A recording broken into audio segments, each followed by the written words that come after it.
मंगळवार दिनांक 14 जानेवारी रोजी राज्यातील खासगी प्रवासी वाहतूक करणाऱ्या कंपन्यांना एकाच शासकीय नियमावली अंतर्गत आणण्यासंदर्भात मंत्रालयामध्ये बैठकीचं आयोजन करण्यात आलं। यावेळेस परिवहन अपर मुख्य सचिव संजय सेठी तसंच परिवहन आयुक्त विवेक भीमनवार आणि एसटी महामंडळाचे उपाध्यक्ष व व्यवस्थापकीय संचालक डॉक्टर माधव कुसेकर यांच्यासह प्रवासी वाहतूक पुरवठादार कंपनीचे प्रतिनिधी दूरदृश्य प्रणालीद्वारे उपस्थित होते।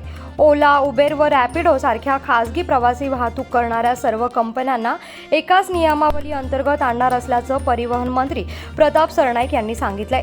प्रवासी सुरक्षा, कार पुलिंग, लायसन्स, ट्रॅफिक समस्या या संदर्भातील पारदर्शक तक्रार यंत्रणा तातडीने तयार करण्याचे निर्देश परिवहन मंत्री सरनाईक यांनी दिले आहे।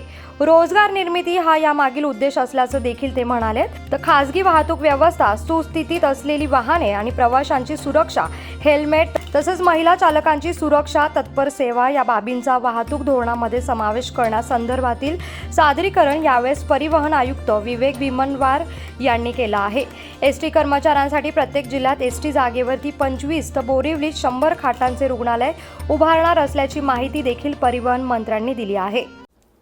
कोकणासह परिसरातील ताज्या घडामोडींसाठी सागर डिजिटलला सबस्क्राईब करा आणि नोटिफिकेशनसाठी बेल आयकॉनवर प्रेस करा।